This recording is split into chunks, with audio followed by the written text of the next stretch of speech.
Hello and welcome to Let's Discover, a show about obscure and overlooked video games.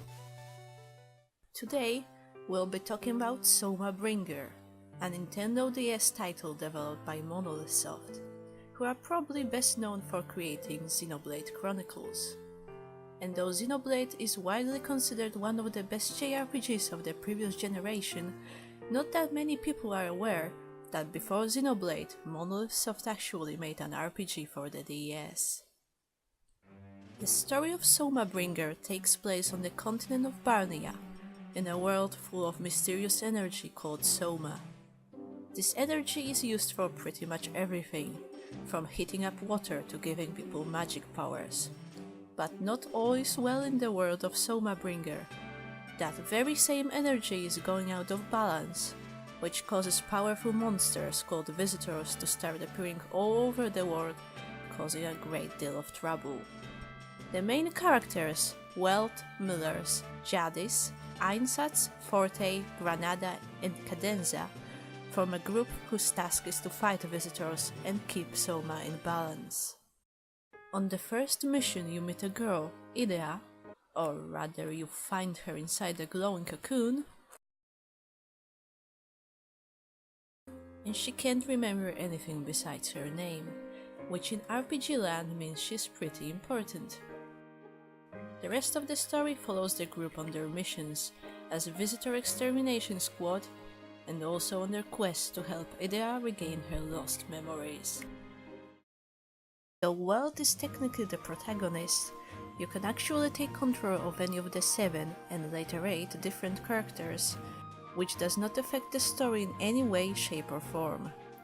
In addition to choosing your character, you can also pick their class, their weapon, and later down the line you can also customize your stats and your skill tree.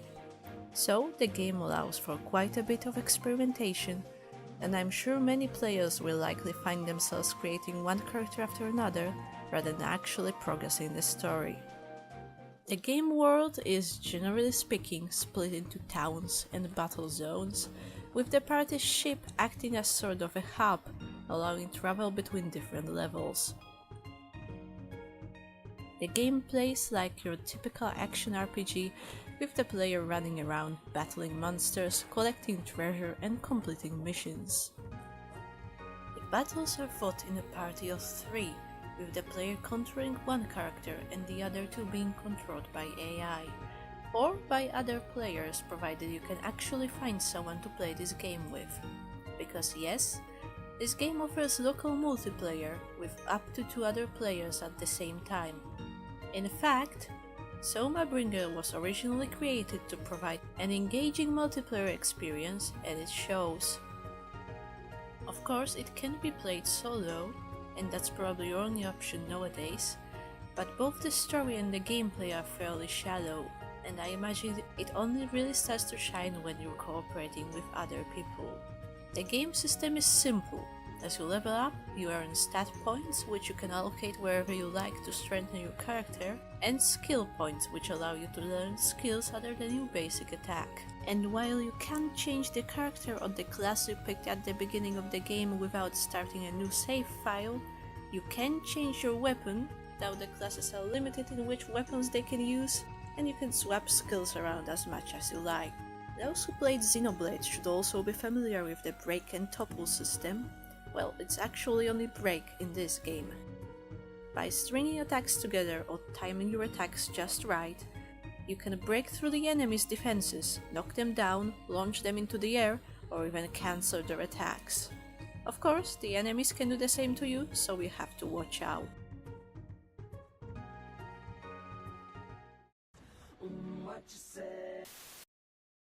Soma Bringer was created by an all-star cast, including Soraya Saga, the scenario writer of the Xeno series, and Yasunori Mitsuda, responsible for the music in Chrono Trigger and Cross.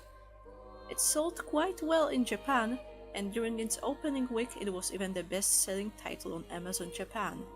Yet, despite this, it was never released in English. Why? Your guess is as good as mine. But I should probably address the elephant in the room right now. Even though I just said this game was never released outside of Japan, The footage you see in this video is in English. How is that possible, you might ask?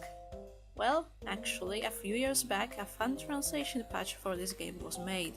It's nearly complete, except for a glossary found on the ship which is not necessary to get through the game. As far as I'm aware, the main scenario is completely translated.